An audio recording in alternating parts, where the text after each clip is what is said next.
Ahí estamos grabando, entonces voy a dar inicio a la clase de este módulo. Em, Primero presentarme, mi nombre es Ignacio Cofrelira, soy de profesión psicólogo, ¿ya? Psicólogo con enfoque humanista transpersonal y comunitario, y en este caso lo que les voy a presentar es el módulo 3 del curso que tomaron, ¿ya? Específicamente lo que tiene que ver con diversidad sexual y enfoque de género. ¿Ya? El enfoque de género específicamente centrado en el tema de diversidad sexual.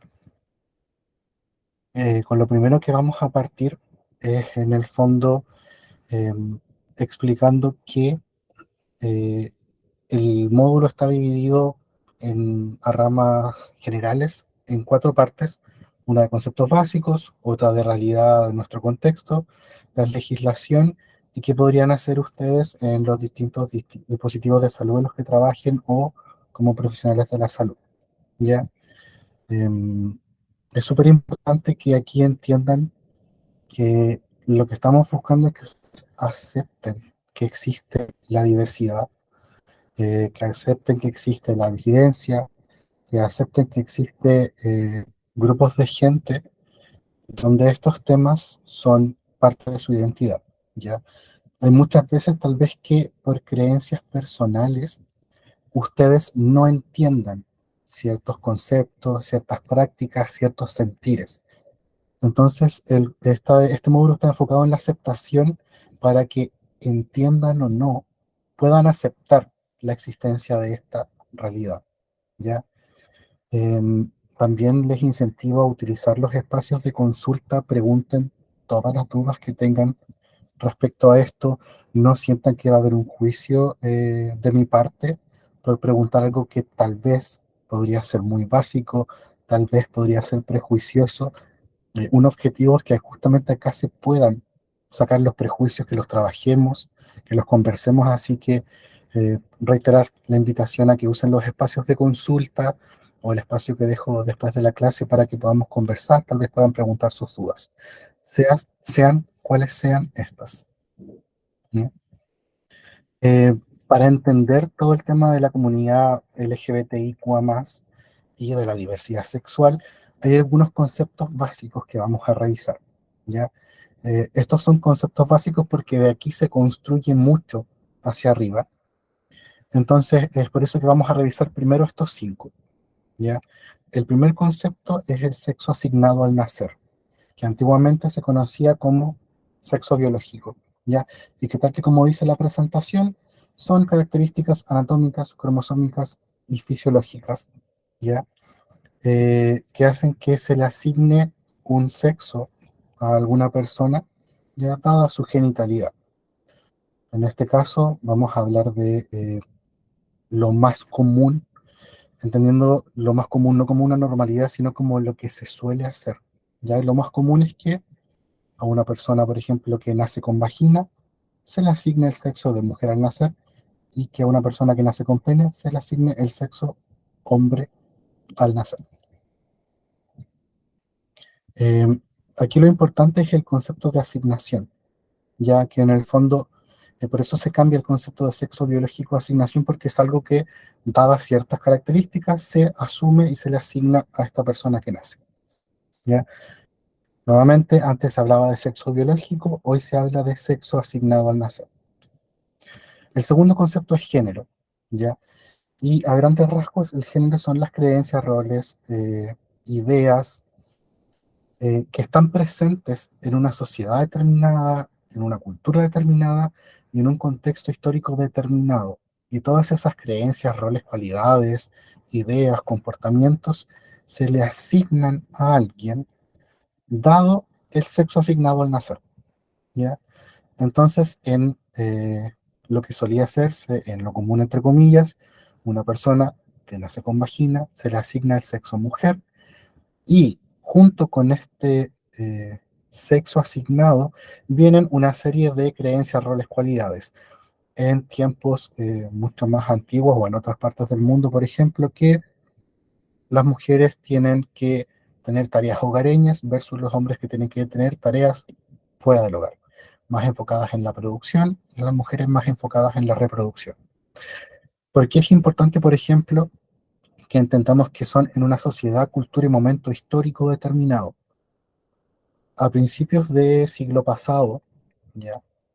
Eh, el tema de los colores era al revés de cómo suele hacerse ahora. ¿A qué me refiero? A principios del siglo pasado, el rosado era para hombres, el celeste era para mujeres. ¿Ya? En términos de género, ¿ya? No estamos juzgando si eso estaba bien o estaba mal, simplemente estamos hablando de algo que se asignaba. Algo que hoy día es totalmente contrario, ¿cierto? El rosado está más para personas que se les asigna el sexo mujer al nacer y el celeste para personas que se les asigna el sexo hombre al nacer. ¿Ya? Entonces, por eso es importante que nos vayamos situando. No es lo mismo la radicalidad del género acá en Latinoamérica que la realidad de género en Estados Unidos, que la realidad de género en Medio Oriente o en países eh, más al este de Asia como Japón, China, etcétera. ¿Ya? La identidad de género, que es otro concepto básico, es, y esto es muy importante, es una experiencia íntima y personal. ¿Ya? Es una experiencia íntima y personal que tiene una persona respecto a su propia identidad y que puede o no coincidir con el sexo asignado al nacer.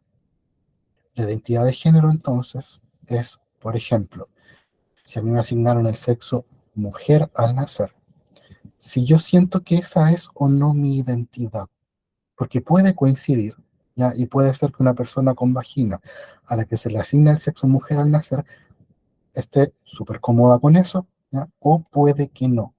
Por eso la identidad de género es una experiencia íntima y personal, ¿ya? Cada persona define cuál es su identidad.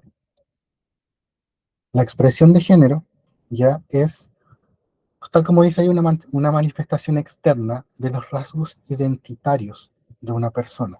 Cada persona decide cómo quiere mostrarse al mundo, cómo quiere que el mundo la vea, cómo quiere interactuar con el mundo a raíz de los rasgos que le identifican. Entonces también es algo súper personal. En general, el género y los roles de género han tenido una expresión de género súper marcada. Los hombres van de esta manera, las mujeres van de esta manera, en cuanto a su expresión, por ejemplo, de la ropa que usan, de cómo se visten, de si se maquillan o no, etcétera, etcétera, pero son distintos. La expresión de género es un tema aparte porque una persona puede decidir expresarse en cuanto a género de una forma súper distinta como se puede entender que, por ejemplo, una mujer debiese expresarse o un hombre debiese expresarse. Y otro concepto súper básico que nos va a servir para entender todo el resto es la orientación sexual. Y la orientación sexual es una atracción emocional, sexual y o afectiva, ¿ya? Que una persona sienta respecto al género de otras personas, ¿ya? Y que su clasificación va asignada de acuerdo a la persona que se dirige. Por ejemplo, un hombre que siente atracción hacia un hombre que siente atracción a una mujer en cuanto a identidad de género, no a sexo asignado al nacer, a género. Vamos a entrar un poquito más en detalle en eso más adelante. Si no, si quieren más claridad, siempre van a estar los espacios de consulta, pero en el material que tienen también está un poquito más explicado, más en detalle este tema. Ahora, tenemos esta pantalla, se ve un poquito más grande. Tenemos esta gráfica ya que se llamaba, bueno, se llama el Genderbread Person, que la vamos a revisar, pero la vamos a revisar porque era lo que antes se usaba para explicar los conceptos básicos y después vamos a entender también por qué ya no se usa. ¿Ya? Es como vamos a aprender esto para desaprenderlo en un ratito más porque es súper importante también. ¿Ya? Esta gráfica define cuatro conceptos: la identidad de género, la expresión de género, el sexo biológico, que era como yo les dije que se hablaba antes del sexo asignado al nacer, y la orientación sexual. ¿Ya? Lo más importante de esta gráfica es dónde ubica cada concepto. La identidad de género como un proceso íntimo, personal, que define cada persona, se ubica en la parte del cerebro que tiene que ver con la conciencia, con la identidad. La orientación sexual como un aspecto que tiene que ver con la atracción que yo pueda sentir física, sexual, emocional hacia otras personas, está en la parte del corazón. El sexo biológico, que hoy en día hablamos de sexo asignado al nacer, se ubica en la entrepierna, ¿ya? Porque con base en eso se le asigna el sexo a la persona. Y la expresión de género, que si ustedes se fijan, rodea la galletita, es justamente porque a través de eso las personas se muestran y se expresan. Ahora, en esta galletita tenemos un ejemplo, ¿ya? Una persona que tiene una identidad de género hombre, ¿ya? Que es su propia concepción, su identidad, tiene una expresión de género andrógina, o sea que no podemos ubicarlo dentro de lo femenino o lo masculino, sino entre comillas algo más intermedio. Su sexo biológico está en el polo hembra. Si se fijan en la parte del sexo biológico, está hembra intersexual, macho, ¿ya? Y su orientación sexual es heterosexual. En el fondo lo que tenemos acá es una persona que nació con vagina, que es hombre y que es heterosexual y por tanto se siente atraído hacia... ¿ya? Esto es súper importante, lo pueden revisar más en detalle, ¿ya? Pero lo central de esta gráfica es que cada uno de los conceptos está ubicado en una flecha, ¿ya? Que va de un punto hacia otro punto y hay otras cosas entre medio. Eh, el motivo por el cual alguien, por favor, que silencie su micrófono, que se escuchó ahí un ruidito. Lo importante de entender acá es que este tema de las flechas para la identidad de género, eh, para la orientación sexual y para la expresión de género en general ya no se usan, ¿ya? Se habla más de un espectro y lo vamos a ver más adelante, ¿ya? Pero no es que, por ejemplo, en la identidad de género o eres mujer o eres genderqueer o eres hombre, ¿ya? Eh, lo mismo con la expresión de género, por ejemplo, ya no es solo que femenino, andrógino, masculino, y no es que te mueves dentro de una línea horizontal, y ahí vamos viendo dónde te ubicas, sino que es un espectro, un espacio más amplio, donde tú puedes estar más cerca de un lado, más en distintos puntos del espectro, como si fuera un abanico, y más adelante vamos a ver una imagen de un abanico, ¿ya? Eh, como conceptos básicos, lo más importante que a mí me interesa que entiendan de esta parte es que todos estos conceptos que revisamos acá son distintos el uno del otro, ¿ya? Y que ya no se miden necesariamente en una línea. Y sobre todo como personas que trabajan en el área de la salud, me interesa también que entiendan que el sexo asignado al nacer no necesariamente coincide con la identidad de género. ¿Ya? O sea, que no porque una persona no define su identidad de género necesariamente por lo que tiene entre las piernas. Dentro de esto de los conceptos básicos también vamos a revisar cada letra de la sigla para que sepan qué significa la sigla LGBTIQ+. Y en general se suele hablar de la sigla LGBT, LGBTI, a veces van a haber más letras, a veces van a haber menos letras, ¿ya? Pero lo que busca en el fondo es agrupar a la comunidad dentro de una misma sigla. El año pasado, por ejemplo, cuando fue el Día del Orgullo, durante el mes del Orgullo, se usó mucho que a esta misma sigla que ustedes están viendo en pantalla se le agregaba un NB antes del signo más, que era por la gente no binaria, porque eso puede estar dentro de la T, apuntado a la trans o no, ya, pero a lo que voy es que van a ver esta sigla de muchas formas escritas, ya de acuerdo a quien la use, al colectivo que la esté usando en el momento en el que ustedes la van a ver. Y en general, esta es la bandera que se suele usar para agrupar todo, ya, se suele usar, pero no necesariamente es la bandera que agrupa todo. En general, esta bandera es la que se usa eh, para la homosexualidad, en particular lo gay, ¿ya? Pero pueden ver esta misma bandera con otras modificaciones porque la misma comunidad va concientizando y van agregando a otros colectivos que también son parte de la comunidad y que no necesariamente se sienten representados en esta bandera. Entonces, la sigla. Esto voy a tratar de hacerlo muy cortito porque por las letras se puede ir infiriendo, me voy a detener más en las que creo que son más importantes de entender. La L es de lesbiana, ya que es mujeres que se sienten atraídas hacia otras mujeres. La G es de gay, que son hombres que se sienten atraídos hacia otros hombres. La B es de bisexual, ¿ya? Y estos se refiere a personas que se sienten atraídas a otras personas independiente de su género, ¿ya? Eh, Muchas veces van a ver el término pansexual, y aquí hay mucho debate dentro de la propia comunidad. Lo que a mí me interesa que entiendan es que si una persona se define como bisexual o como pansexual, se está refiriendo a que siente atracción por las personas independiente del género que tienen las otras personas, independiente de su identidad de género. ¿Ya? Antiguamente el término bisexual hacía referencia a que o era hombre o era atracción hacia hombres y hacia mujeres, ¿ya? Pero ahora como se sabe y se ha reconocido algo que históricamente ha sucedido siempre, que hay más que solo hombre y mujer, el término bisexual por el colectivo bisexual se expandió, si no me equivoco, a principios de los 90 o finales de los 80, hubo un congreso donde se decide en el fondo que ya el término bisexual como algo que va dirigido solo a hombres y mujeres está obsoleto, pero en paralelo también hay gente que, como este era el significado antiguo de bisexual, que era solo hacia hombres y mujeres, dieron la necesidad de crear otro concepto, ya que es el de pansexual. Insisto, lo que a mí me importa que entiendan es que bisexual o pansexual, esa persona se siente atraída a otras independiente de su género. La T se refiere a trans.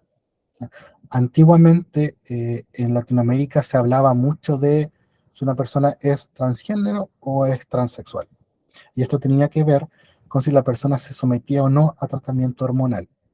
Hoy día se habla en general de personas trans, ya que abarca la comunidad trans independiente de si se someten o no a terapia hormonal o algún otro tipo de intervención médica, ya, alguna operación. La T en el fondo está agrupando todas las personas que no se identifican con el sexo que se les asignó al nacer.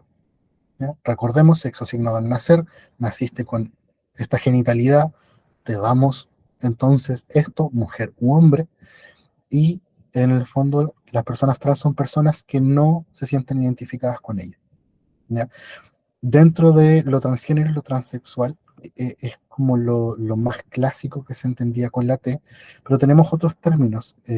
Por ejemplo, en Latinoamérica se usa mucho el término travesti, el término traba, el tema pangénero, y son conceptos importantes que también están representados en la T. Hay un punto seguido y después dice no binario, cisgénero. El punto seguido es porque quiero aclararles que no es que lo cisgénero esté dentro de lo trans, ¿ya? En el fondo, lo cisgénero es lo opuesto a lo trans. Una persona que sí se identifica con el sexo que le asignaron al nacer es una persona cisgénero, ¿ya? Y las personas no binarias suelen estar también consideradas dentro de la T, aunque hay casos como el que les comenté, que en el año pasado se agregó una NB para considerar al colectivo no binario. Eh, Respecto a los no binarios, vamos a entrar en un poquito más de detalles en algunas diapos más, pero lo importante es que entiendan que lo no binario viene a reconocer que hay más que solo hombre y mujer, que binario se refiere a que eso, o es lo uno o es lo otro, mujer u hombre. Y lo no binario viene a reconocer que hay más identidades, que no necesariamente calzan por completo en hombre o mujer, ¿ya? O pueden calzar parcialmente en una u otra, pueden estar entre medio. Nuevamente recurrimos al tema del espectro, y no solo entre medio, sino que en algún otro punto de este gran espectro que implica la identidad de género. Nuevamente, para resumir los últimos dos conceptos, no binaria, ya que es personas que reconocen que hay más que solo un polo u otro, y lo cisgénero, que es lo opuesto a lo transgénero. Cisgénero son personas que sí están conformes, si se identifican, sí están de acuerdo con que su identidad es la del sexo que le asignaron al nacer. La I es de intersex. Antes se usaba el término intersexual hoy día se prefiere usar el término intersex, ¿ya? Las personas intersex son personas que nacen con caracteres sexuales que no se ajustan a lo binario, que no caben dentro de lo que tradicionalmente se ha establecido como hombre o como mujer. Y esto es algo que ha existido siempre, ¿ya? Probablemente, y espero que se haya sido si no lo vemos acá, eh, en su formación en salud, ¿ya? Les explicaron que hay personas que nacen con caracteres sexuales que no se ajustan como completamente a hombre, completamente a mujer. Y aquí es súper importante comentarles que un tiempo la medicina, bueno, hasta ahora, ya por eso ha ido cambiando, la medicina ha estado tan obsesionada con hacer calzar a la gente dentro de lo binario. No es que no pueda haber esto que es como a medias, o que es un poco más de esto o de lo otro. No, o tiene que ser hombre o tiene que ser mujer. Hay una obsesión social, cultural con el binarismo tan grande que muchas veces se mutilaba a personas recién nacidas. ¿Ya? Y por mutilación me refiero a que se le intervenía quirúrgicamente sus órganos sexuales para que calzaran dentro de lo uno o dentro de lo otro, sin darle la oportunidad a esa persona para que se autodefiniera y si quería operarse, esto lo decidiera por su cuenta. ¿Ya? Esta posibilidad no se daba porque la guagua nacía, este clítoris está muy grande, este pene está muy pequeño, intervenimos quirúrgicamente. A tal punto que había una regla, literalmente una regla para medir con la que se medía el pene o clítoris y de acuerdo a ello se intervenía, se, se cortaba o no, por ejemplo, este órgano para hacerlo calzar más con lo uno o más con lo otro. Muchas veces ni siquiera se les preguntaba a las familias. O sea, esto se llegaba, se veía, todo está raro, se interviene. Ese nivel de obsesión hay hasta el día de hoy con el binarismo. Ya como es buscar hacer calzar a la fuerza a la gente, es que tiene que caber dentro de esto, tiene que caber dentro de lo otro, sin permitir que se exprese la diversidad que hay de cuerpos.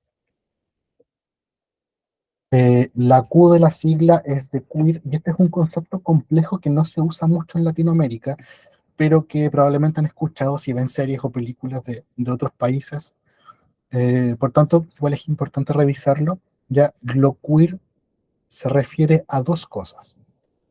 Lo queer es personas que saben que pertenecen a la comunidad LGBT, pero están buscando su espacio. No están tan seguros de su identidad de género, no están tan seguros de su orientación sexual.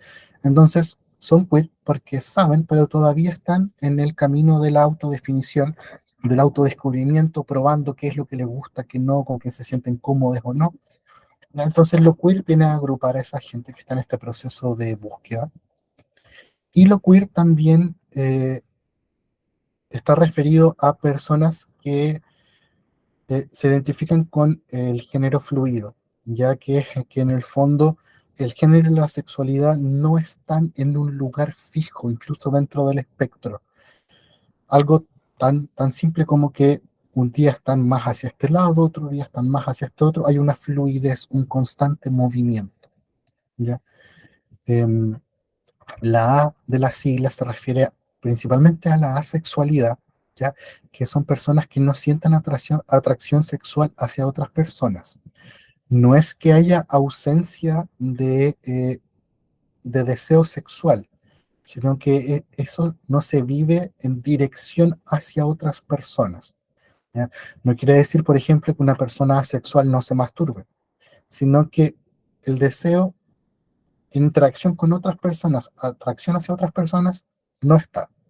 Y últimamente la también ha buscado representar a las personas arománticas, que son personas que no sienten atracción romántica por otras personas, así como la sexualidad, pero con la atracción romántica.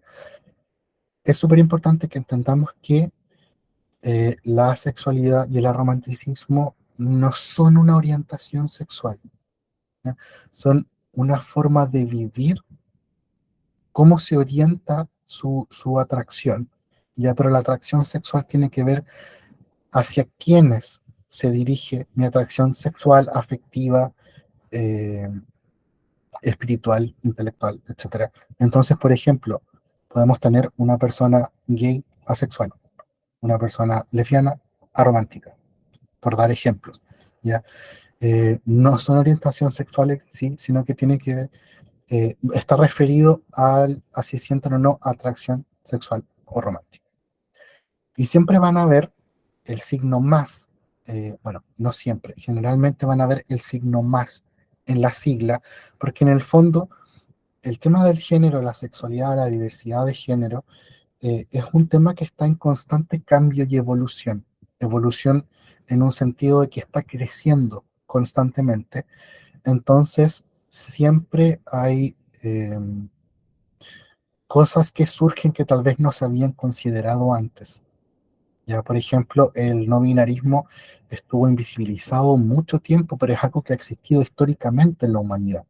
Entonces, en algún momento, el MAS también vino a considerar a las personas no binarias. Ya, en el fondo es un término, un colectivo que sigue ampliando sus horizontes, no necesariamente con cosas nuevas que recién ahora se supieron que existían, sino que suele tener que ver más con un reconocimiento histórico, algo que ya pasaba siempre, pero que había sido invisibilizado o por el binarismo, o por el conservadurismo, o por algunas religiones, sociedades, etcétera. Esto es solo un ejemplo, solo algunas banderas, ¿ya? Lo importante no es que se las aprendan ni nada, sino que quiero mostrarles que en el fondo distintos colectivos que están representados directa o indirectamente en la sigla tienen su propia forma de identificarse. Entonces, por ejemplo, para el mes del orgullo o para la marcha del orgullo, para distintas actividades, van a haber algunas banderas específicas, ¿ya? Em, la que más ha- ha sido visibilizada el último tiempo es la bandera trans, que es la que está abajo al medio en la, no sé si se verá el mouse, la verdad, pero es la bandera de celeste con rosado con la franja blanca al medio, ¿ya? Que es probablemente una de las que más habrán visto últimamente porque es un término que está ya eh, constantemente en boga. Entonces, eh, es importante que aquí están los abanicos que les decía adelante, que expresan en el fondo el binarismo, ya que no es un polo u otro polo, o a lo mucho algo que está entre medio de esos dos polos. El binarismo viene apuntando que hay un espectro, yo puedo estar en cualquier punto de ese espectro. ¿Mm? Como dice ahí, no son solo dos opciones, ¿ya? Hay más de una y ahí tenemos la orientación sexual, la identidad de género, la orientación romántica, la expresión de género. Lo importante es que entendamos que ya se dejó de clasificar esto como en una línea. O eres esto otro. O en una de esas está ahí al medio. Esto cambió y se utiliza el espectro en la comunidad LGBT. Para, para cerrar la parte de los conceptos básicos, aquí hay una cita que no les voy a leer, pero que en el fondo habla de que en la Declaración Universal de los Derechos Humanos está considerada la comunidad LGBT porque habla en el fondo de la libertad que tenemos las personas para eh, definirnos, autodefinirnos, definirnos dentro de una sociedad. Ya, por tanto, cuando estamos atentando contra la comunidad LGBT como más, estamos atentando contra sus derechos humanos y por eso es tan importante que las personas que trabajan en el área de la salud puedan ser conscientes de este tema. Ahora, algunos datos importantes para entender el contexto en el que estamos, tanto de Latinoamérica como específicamente acá de Chile. Es muy importante que definamos estos tres conceptos para hablar de la situación actual que está viviendo la comunidad en nuestro territorio. ¿Ya? El primer concepto es el de violencia, ya que es una acción consciente, razonada e intencional. Ya, eso es muy importante cuando una persona está ejerciendo violencia, está consciente de que está ejerciendo violencia y es intencional. ¿Ya? Lo importante acá también es entender que puede ser una persona común y corriente, como puede ser una entidad política. Yo puedo recibir violencia de la persona que tengo de frente, como puedo recibir violencia del Estado, de la iglesia, del colegio, del hospital. ¿Mm? Y que por acción u omisión está dañando a otras personas. Eso quiere decir que es un acto violento, que el Estado, por ejemplo, no quiera legislar respecto a un tema de identidad de género, porque es necesario para que las personas trans dejen de sufrir violencia, y el Estado también está violentando al omitir legislar al respecto, proponer proyectos de ley, eh, legislar, establecer protocolos, etcétera.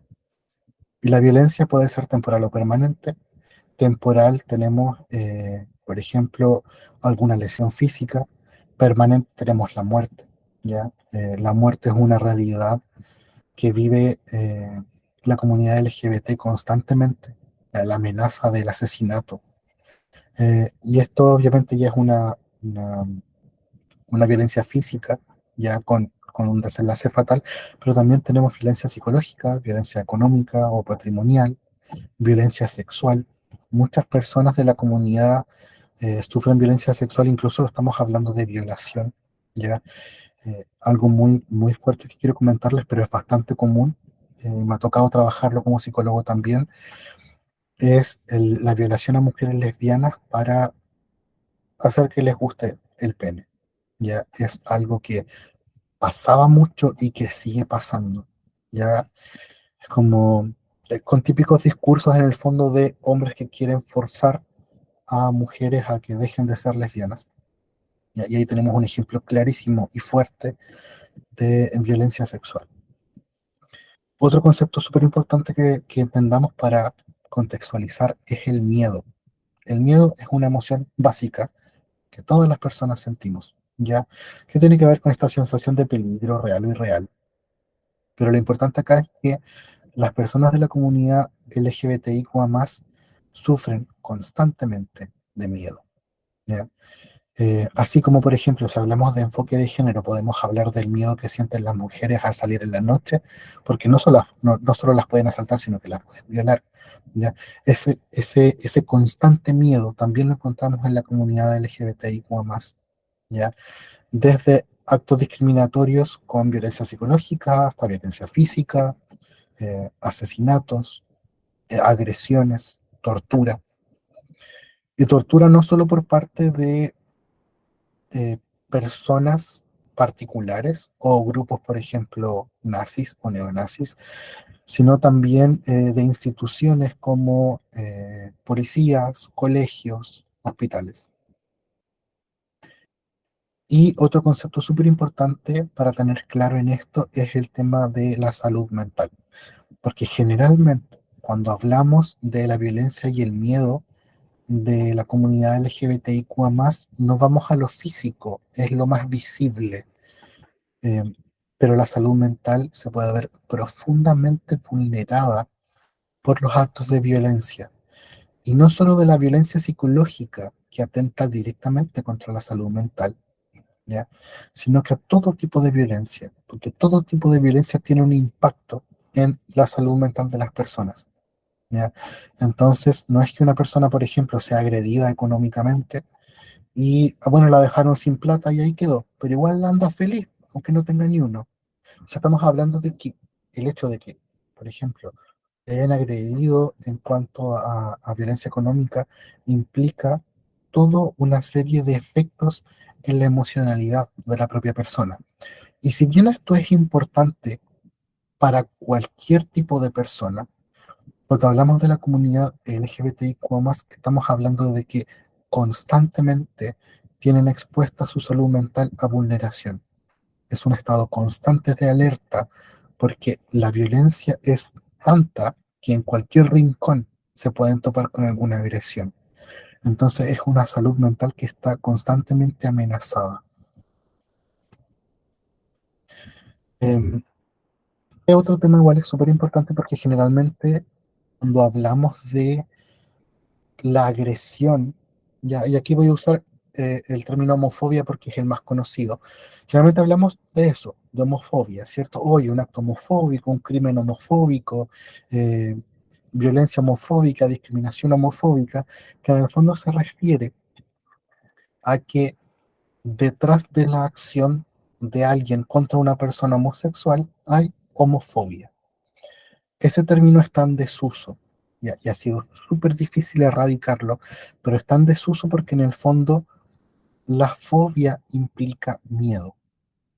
Y cuando hablamos de miedo, en el caso de la violencia contra las personas LGBTIQ+, el miedo lo sienten las personas de la comunidad, no las personas que están agrediendo, ¿no? Un aspecto súper importante cuando hablamos de lo conocido como homofobia, ¿ya? O en la violencia, estamos hablando de la hostilidad. Y la hostilidad es algo muy distinto al miedo. Entonces, cuando una persona hostilmente agrede a otra por ser homosexual, no estamos hablando de homofobia, estamos hablando de homo-odio. Odio es el concepto que más ha encontrado la propia comunidad para definir, explicar el tipo de agresiones que sufren, ¿ya? Y si bien el concepto de homofobia, lesbofobia está súper instaurado, lo que ha estado tratando de hacer la comunidad a lo largo de los últimos años ha sido instalar, en vez de hablar de homofobia, hablar de homo-odio. En vez de hablar de lesbofobia, hablar de lesbo-odio, porque el odio refleja de mejor manera lo que sucedió. Em, el tema es que estos crímenes que se cometen ya por odio son con consecuencias, como habíamos hablado cuando hablamos de la violencia, tremendamente dañinas, o sea, pueden llegar a extremos súper, súper radicales. Em, y en Latinoamérica tenemos particularmente un contexto conservador, ¿ya? Donde las personas de la comunidad LGBTIQ+ están expuestas constantemente a todo esto, ¿ya? Tenemos cifras, por ejemplo, de que el lesbodio en Brasil, entre 2014 y 2017, ¿ya? Se asesinaron eh, más a mujeres lesbianas, o sea, la cifra subió un 237%.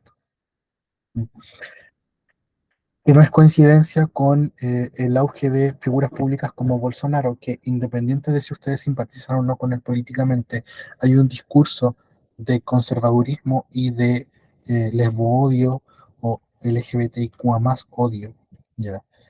En el que eso se ensalza. Entonces, la gente que quiere agredir se siente con mayores facultades para agredir.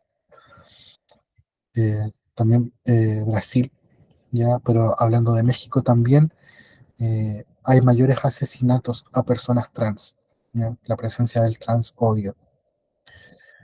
México con 593 asesinatos entre 2008 y 2021 y Brasil con 1645.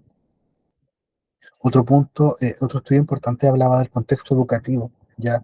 Y se estudiaron 7 países latinoamericanos donde un 47 y un 81% de los chicos tenían miedo a ir a la escuela, ¿ya?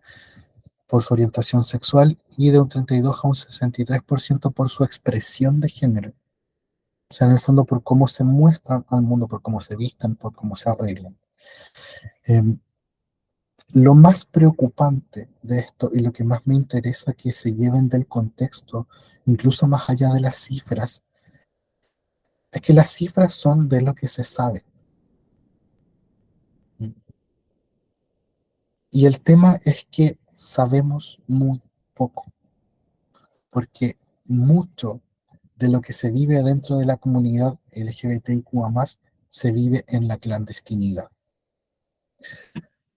Las violaciones, los asesinatos, las agresiones, la trata de personas, la desaparición de personas, son algo muy común dentro de la misma comunidad. Y se vive en clandestinidad, por ejemplo, ¿por qué?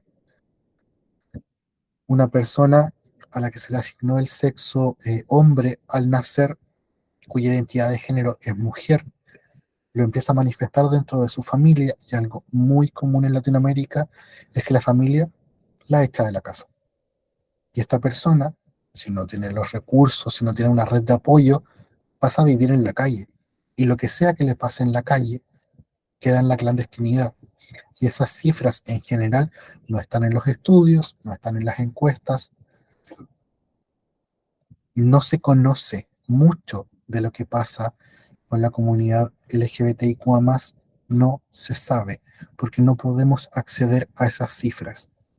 Entonces, por eso es tan importante, por ejemplo, que para ustedes como personal de salud tengan súper en claro esto, porque hay muchas cosas que si llega alguien a urgencias a atenderse a su CESFAM, a su clínica, a su hospital, hay muchos datos que no van a tener de esa persona con anterioridad, porque puede que gran parte de su vida la haya vivido en la clandestinidad.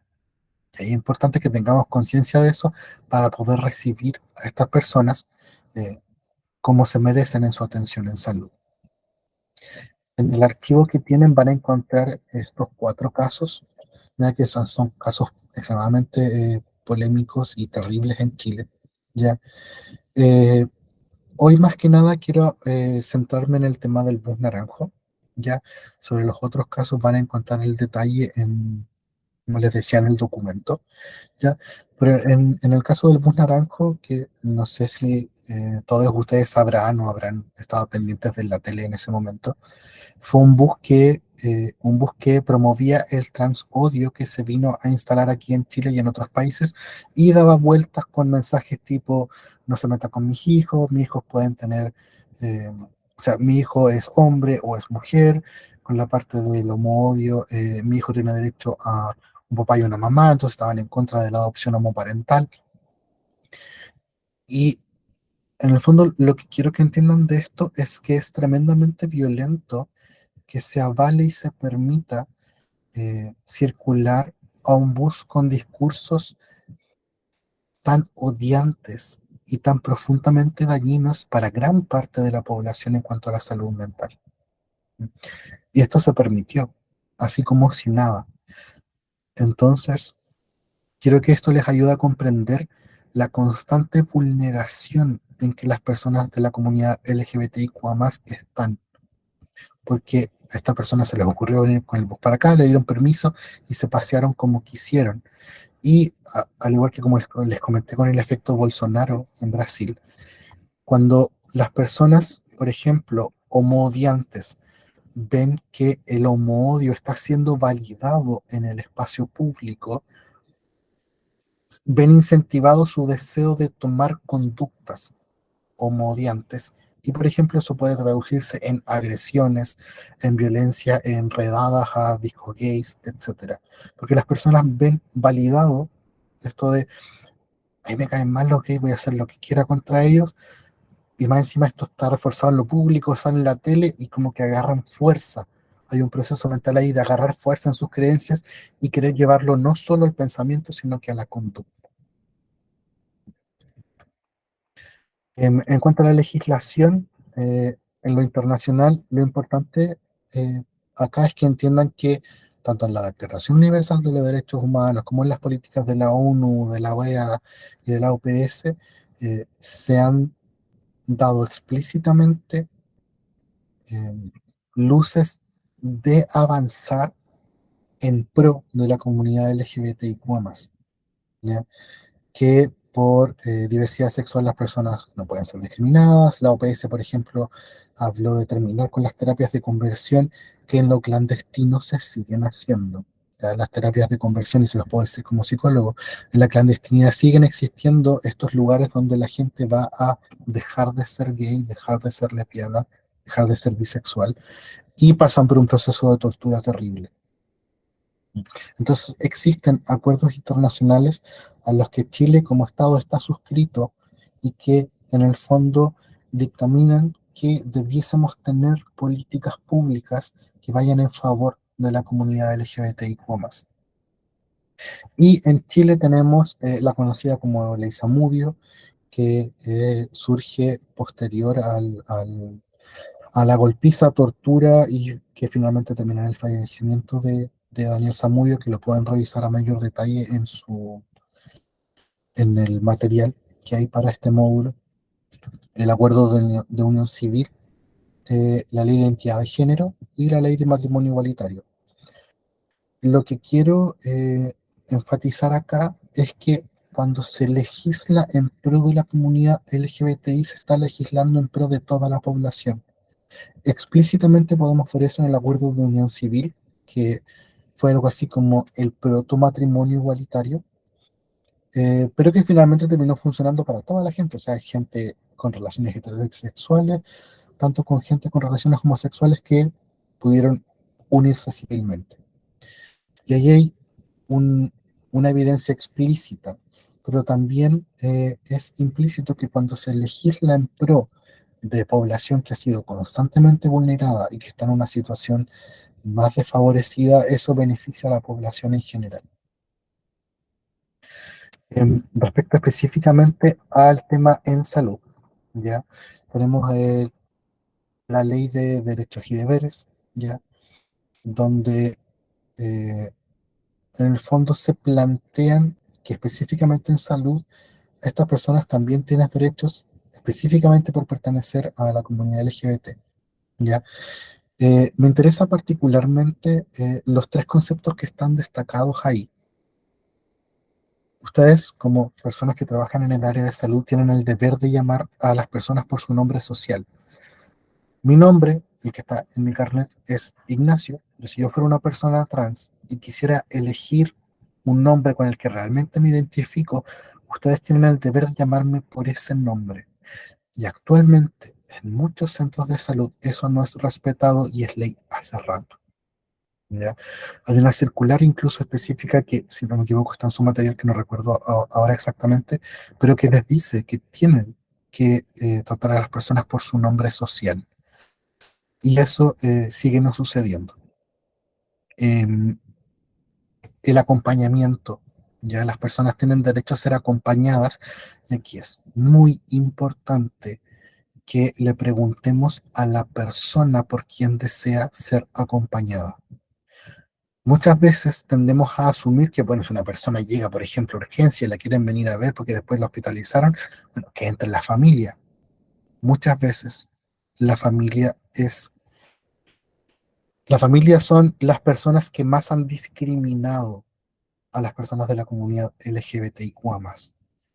Y por ejemplo, si llega un chico trans, ya pasó por un proceso de hospitalización y le preguntamos, bueno, ¿a quién quieres que dejemos entrar a que te vea? Puede ser que no quiera que entre su familia y quiere que entren sus amistades. Y eso es muy importante, que la persona nos pueda comunicar quiénes quieren que sea que les acompañe, porque la familia no siempre son las personas que le dan más seguridad. ¿Mm? Y el mismo concepto, seguridad. Muchas veces estas conductas violentas hacia las personas de la comunidad LGBTIQ+, se dan dentro de los dispositivos de salud. Personas que empiezan a gritar cosas, personas que les golpean, personas que les discriminan, otras personas que son personal de salud que también están discriminando. Y lo importante es que ustedes, como personas que trabajan en el área de salud o que se formaron en el área de salud, tengan la conciencia de que también es el deber de ustedes garantizar la seguridad de esa persona que está asistiendo a un centro de salud porque algo le pasa, necesita ayuda, pero que es importante que en esa ayuda que reciban también les sean respetados sus derechos como parte de la comunidad LGBTIQ+. Em, tenemos temas, por ejemplo, el de los prejuicios respecto al VIH y las ITS, ya más adelante va a aparecer en otra diapo también, que es como el clásico, y digo clásico, lamentablemente, pero es que pasa mucho, que se asume que cuando una persona que es miembro de la comunidad va, es porque, bueno, ni siquiera VIH, SIDA, viene por SIDA, que es algo que tal vez podríamos sentarnos a conversar de que, bueno, en los 90 se daba mucho, a principios de los 2000 también, eh, por todo el contexto. No podemos poner a ver el circo de las Montini y darnos cuenta que en esos años había todo un tema con respecto al VIH y el SIDA, pero que se sigue dando hoy. Entonces es súper importante que nos quitemos ese prejuicio y que no hagamos una conexión inmediata a que, como esta persona es miembro de la comunidad, viene por temas de VIH o por temas de ITS. ¿Mm? Eh, También es importante que veamos que las intervenciones que podemos hacer, por muy bien intencionadas que sean, pueden ser discriminatorias. Porque sí es cierto, la comunidad LGBTI está en una situación de salud muchas veces peor y requiere atención específica, pero no siempre tenemos que hacer la división de, bueno, para la comunidad y para el resto de la población, porque eso puede ser profundamente discriminatorio. Lo importante ahí es trabajar con la propia comunidad. Hay muchos colectivos LGBTIQ+, hay muchas organizaciones dentro de nuestro país y en cada región que están súper disponibles para trabajar con los distintos centros de salud. ¿M?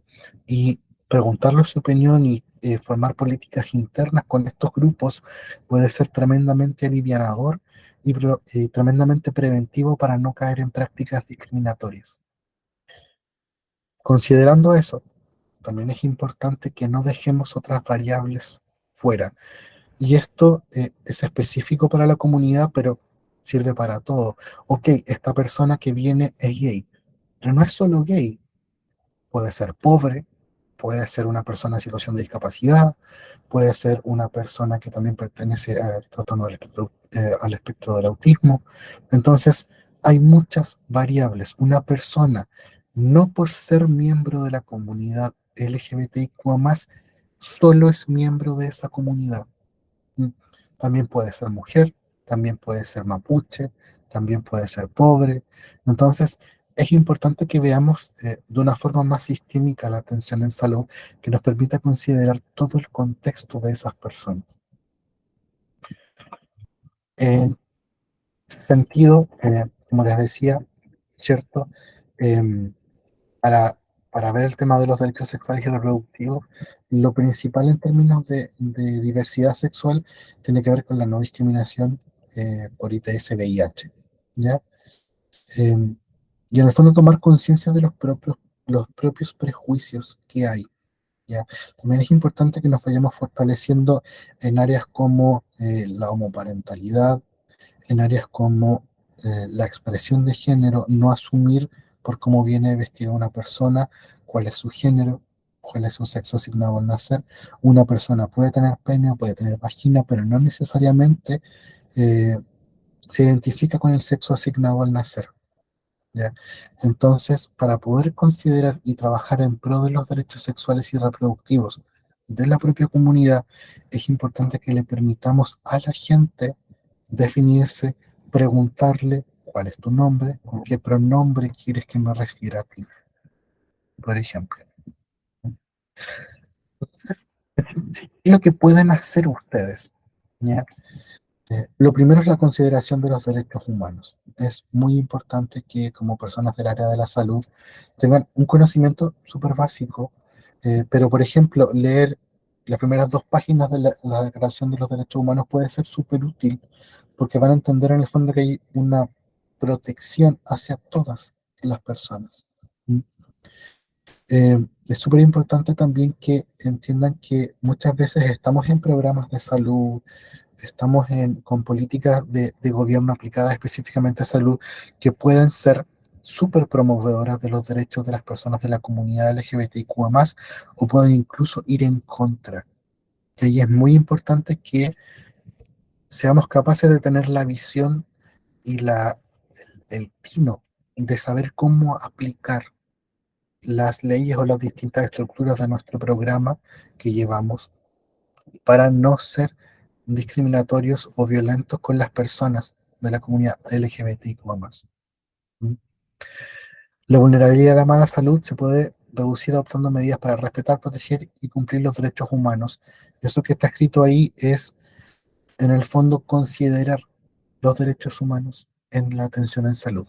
Suena súper simple, no es tan simple, pero tampoco es tan complejo. ¿Ya? Y considerar que las personas están expuestas a muchos tipos de violencia. Como les decía recién, una persona no solo es, por ejemplo, trans, puede ser gay, puede ser pobre, puede ser mapuche, puede estar en situación de discapacidad, y todo eso es súper importante considerarlo porque compone toda la situación de salud por la que está pasando la persona. También es importante que tengamos mucha conciencia del buen trato y el buen trato es un tema súper complejo porque el buen trato habla en términos muy generales, van a ver el detalle en el documento que tienen, pero el buen trato no es solo tratar bien a la persona que tenemos al frente, que sí es súper necesario, sino que permitir la participación de las personas en su propio proceso de salud. que la persona sienta que puede tomar decisiones respecto a su tratamiento, que la persona sienta que se le preguntó con qué pronombres querían que se refirieran a ella, que esa persona es consciente de que no están asumiendo cosas las personas que trabajan en salud y que puedan tener una opinión dentro de su propio proceso. ¿Sabes qué? No sé si quiero acceder a ese medicamento. eh, Podemos no revisarme en este momento, podemos revisarme de esta forma, no me quiero sentar en esa silla. Todos temas que son tremendamente importantes y, y que es buen trato cuando le permitimos a las personas adueñarse de su propio proceso de salud, porque que no se nos olvide que estamos trabajando en pro de la salud de esa persona, es su proceso de salud. Están nuestros conocimientos, sí, pero esa persona también tiene sus propios conocimientos en su experiencia de vida. Hay cosas que van a ser muy como, no porque yo sé teóricamente, científicamente que esto es de esta forma, pero las personas también tienen derecho a poder expresar lo que sienten, lo que les pasa, cómo viven lo que viven y que eso sea considerado para su tratamiento. Em, Último, es súper importante que revisemos el concepto de heteronorma, ¿ya? Porque la heteronorma es el paraguas bajo el que se esconden muchas formas de discriminación, ¿ya? La heteronorma nos está diciendo que la heterosexualidad es el estándar. Por tanto, si ustedes trabajan en salud, no pueden asumir que todas las personas son heterosexuales, porque ustedes no lo saben y puede que no vayan a saber cuál es la orientación sexual de una persona. Entonces, para dejar de discriminar, una primera herramienta es dejar de asumir que toda persona es heterosexual. Suena como si fuera casi como simplemente apagar un botón, como quien apaga la luz, y no es tan simple, pero es un ejercicio que se puede practicar y se hace muy sencillo con práctica. Dejar de asumir que toda persona que yo conozco, que toda persona con la que interactúo es heterosexual, porque no lo sé. La heteronorma es en el fondo esta heterosexualidad como estándar, como que todo es heterosexual, entonces voy por la vida pensando que es así y todos mis usuarias son heterosexuales. Eso no es verdad. Eh, el binarismo, el concepto del binarismo, ya no asumir que toda persona es u hombre o mujer. Esto nos lleva a estereotipos de géneros, nos impide preguntar por los pronombres y ni siquiera preguntarnos si esa persona tiene un nombre social, entendiendo como nombre social el nombre distinto por el que quieren ser llamadas esas personas. Obviamente, y esto es súper importante, para mi trabajo tal vez sea importante saber cuál es la genitalidad de esa persona, pero no es lo mismo que esa persona sea u hombre o mujer o no binaria. Ese es un trabajo que van a ir fortaleciendo con la práctica. Eh, Otro concepto que está muy ligado y que las personas del área de la psicología vemos que les pasa caleta a las personas de otras áreas de salud, es que asumen que las personas, están pasando por una etapa, no, es que es adolescente, está buscando su identidad, se le va a pasar. ¿Se le va a pasar qué? Su orientación sexual, se le va a pasar su identidad de género, se le va a pasar su expresión de género, y eso no tiene por qué ser así. Las personas pueden estar en una etapa de búsqueda, están en búsqueda de su expresión de género, están en búsqueda de su orientación sexual, prueban, curiosean por aquí, curiosean por allá, pero eso no quiere decir que necesariamente sea una etapa. Es cierto, hay personas que pueden curiosear y terminan quedándose en la heterosexualidad, pero esto no necesariamente es el caso. Es importante que ustedes entiendan que cuando les llega una persona que, por ejemplo, llega así y yo me defino como bisexual, ustedes entiendan entonces que se van a estar relacionando con una persona bisexual. Y eso es súper importante para validar la identidad de la propia persona. No asumir que todas estas cosas, entre comillas, de la comunidad LGBT son etapas que se le van a pasar, ya se va a decidir. Pasa mucho con la bisexualidad o con la pansexualidad. No, sí que todavía no sabe bien, pero ya se va a poner de acuerdo, ya va a decidir. Y eso no tiene por qué ser así. Entonces, la idea es pararse desde una vereda en la que ustedes puedan mirar esto no como una etapa, sino como el proceso de definición de cada persona. El tema de las burlas, ya que lo dije adelante, es como hay que poner ojo incluso dentro de los propios dispositivos o servicios de salud dentro de los que trabajemos, ya, porque pasa caleta. Y en el fondo, estos cuatro puntos son los más importantes respecto a lo que ustedes pueden hacer.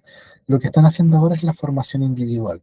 Eso es súper importante, sobre todo porque los temas respecto a la comunidad LGBTIQ+, están en constante desarrollo, constante reivindicación, constante crecimiento y enriquecimiento. Entonces, cuando ustedes entran en esta área, es un no parar.